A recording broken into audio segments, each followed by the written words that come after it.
ഗാന്ധി ജയന്തി ദിനത്തിൽ പൊന്നാനി നഗരസഭ മാലിന്യമുക്തം നവകേരളം രണ്ടാം ഘട്ടം പരിപാടിയുടെ ഭാഗമായി ജനകീയ ക്യാമ്പയിൻ സംഘടിപ്പിച്ചു.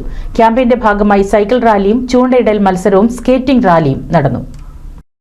മാലിന്യമുക്ത സംസ്ഥാനമായി 2025 മാർച്ച് 30-നകം പ്രഖ്യാപിക്കുന്നതിന്റെ ഭാഗമായി തദ്ദേശ സ്വയംഭരണ സ്ഥാപനങ്ങളും മാലിന്യമുക്ത പ്രഖ്യാപനം നടത്തുന്നതിനുള്ള കർമ്മ പരിപാടികളുടെ ഭാഗമായാണ് വിവിധ പരിപാടികൾ നടത്തിയത്.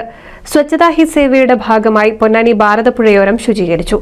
കൂടാതെ ക്യാമ്പയിനിന്റെ ഭാഗമായി സൈക്കിൾ റാലിയും ചൂണ്ടയിടൽ മത്സരവും സ്കേറ്റിംഗ് റാലിയും നടന്നു.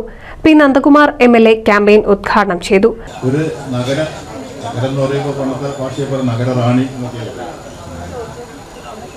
നാഗരികത ഒരിക്കലും വിട്ടുമാറാത്ത ഒരു നഗര പ്രദേശമാണ് പൊന്നാനി. അടുത്ത കാലത്താണ് ചില മാറ്റങ്ങളൊക്കെ വന്നിട്ടുണ്ട്.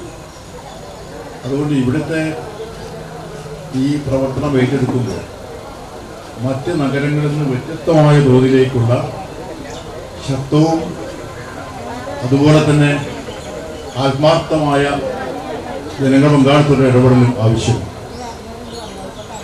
ഇപ്പോൾ നമ്മുടെ സബ് കളക്ടറുടെ ഓഫീസൊക്കെ നിൽക്കുന്ന തിരൂർ നഗരം പോലെയല്ല ഇവിടെ കിടക്കുന്നത്, അല്ലെങ്കിൽ മഞ്ചേരി നഗരം പോലെയല്ല, മലപ്പുറം പോലെയല്ല, ചന്ദ്രപ്രദേശ്. അപ്പോൾ ഇതിൽ പ്രയാസങ്ങളുണ്ട്, പ്രശ്നങ്ങളുണ്ട്. പക്ഷെ അതിലൊക്കെ അതിജീവിച്ചുകൊണ്ടാണ് ഒന്നാം ഘട്ട പ്രവർത്തനത്തിന് ഈ നഗരസഭയ്ക്കുള്ള അംഗീകാരം ലഭിച്ചത്. പൊന്നാനി നഗരസഭാ ചെയർമാൻ ശിവദാസ് ആറ്റുപുറം അധ്യക്ഷത വഹിച്ചു. Tirur sub collector Dileep K. Kainikkara മുഖ്യാതിഥിയായിരുന്നു. നഗരസഭാ clean city manager Dileep Kumar പദ്ധതി വിശദീകരണം നടത്തി. സ്ഥിരം സമിതി അധ്യക്ഷരായ രജീഷ് ഉപ്പാല, T. മുഹമ്മദ് ബഷീർ, കൌൺസിലർമാരായ ഫർഹാൻ BM, ഗിരീഷ് കുമാർ എന്നിവർ സംസാരിച്ചു.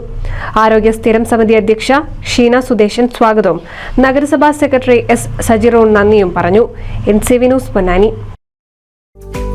കേരളത്തിലെ number 1 broadband cable TV network കമ്പനിയായ കേരള വിഷൻ ഇന്ന് ഇന്ത്യയിലെ ആദ്യ 10 ബ്രോഡ്ബാൻഡ് കേബിൾ TV സേവനദാതാക്കളുടെ പട്ടികയിൽ ഇടം നേടിയിരിക്കുന്നു.